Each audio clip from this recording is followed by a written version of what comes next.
ito gagawa po tayo ng carrot cake.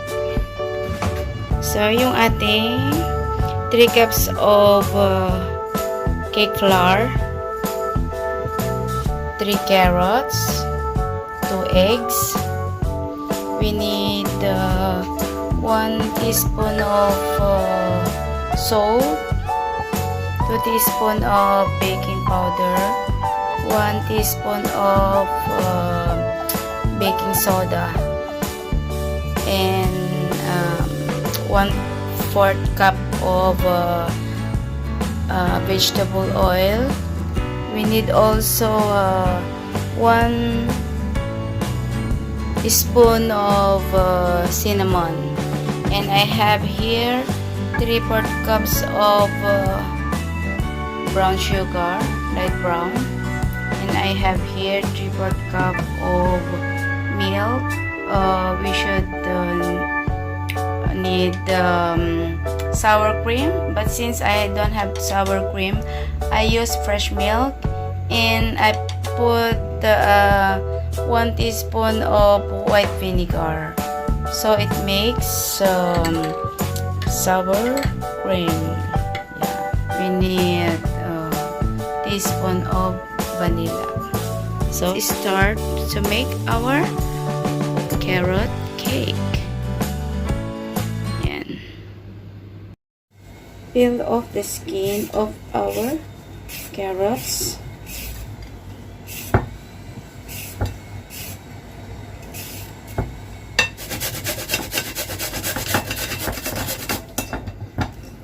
This is now our grated carrots. Now guys, let's proceed to mix our dry ingredients. Here our cake flour. We need to sieve it. We put our baking powder and baking soda. And the salt.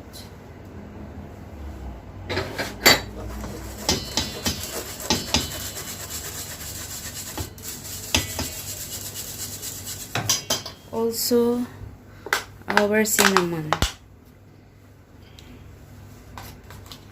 Put 1 spoon of cinnamon. Guys.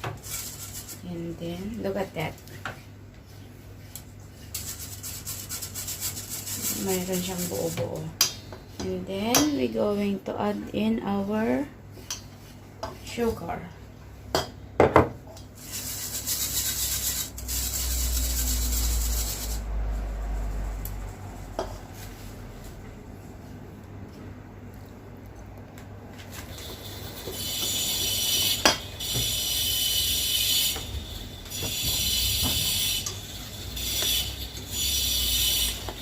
Mix well.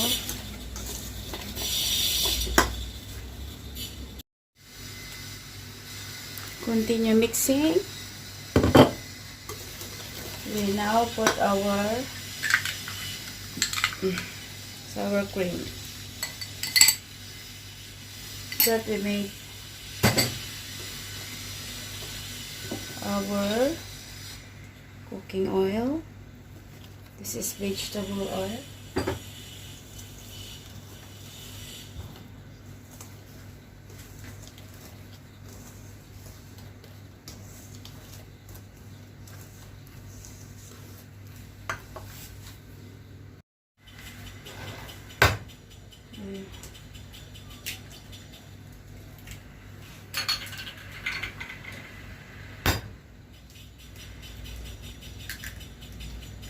I don't like to direct my eggs in my buttercream because sometimes the eggs is not good. That's why to be sure, let's crack it first in separate bowl.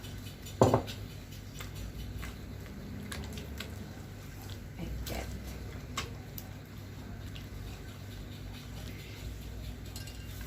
Use our wire whisk. Mix our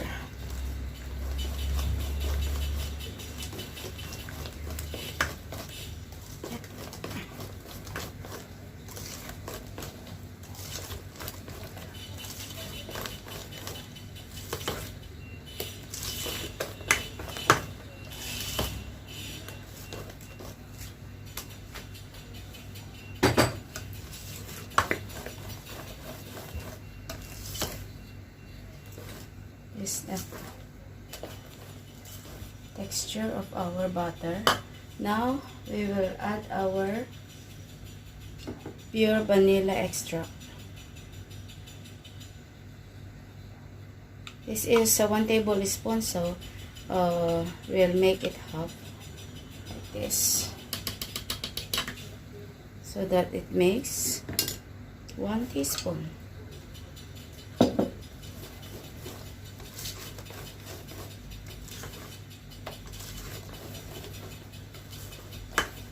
And now we add in our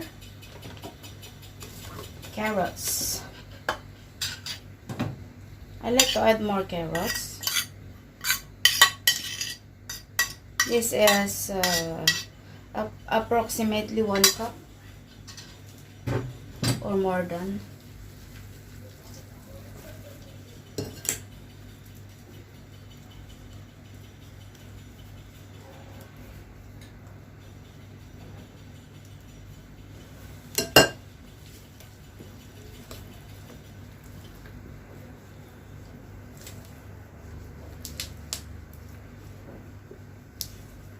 Here,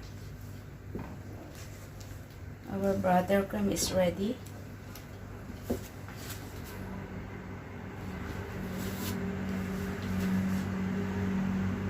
Guys, I want to add another, but this is optional. I want to add some cereal, and this cereal there's some raisins, so I'm adding some cereal with raisin and nuts in here. But this is optional, guys. It's up to you if you want to add or not.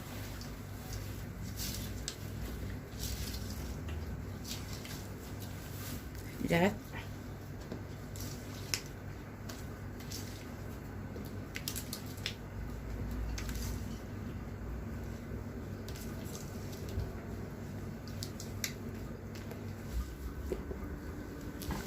So we're going to transfer it in our prepared pan, baking pan.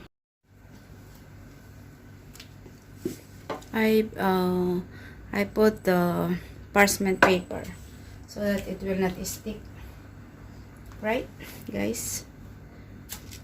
Like this. Maybe put this way.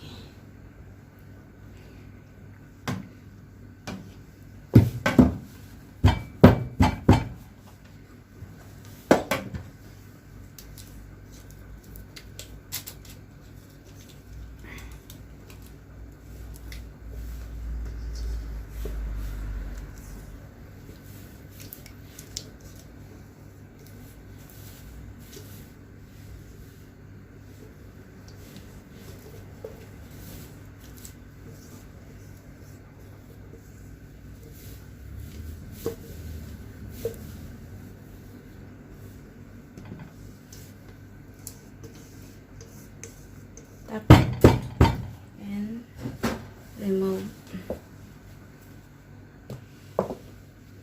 some air.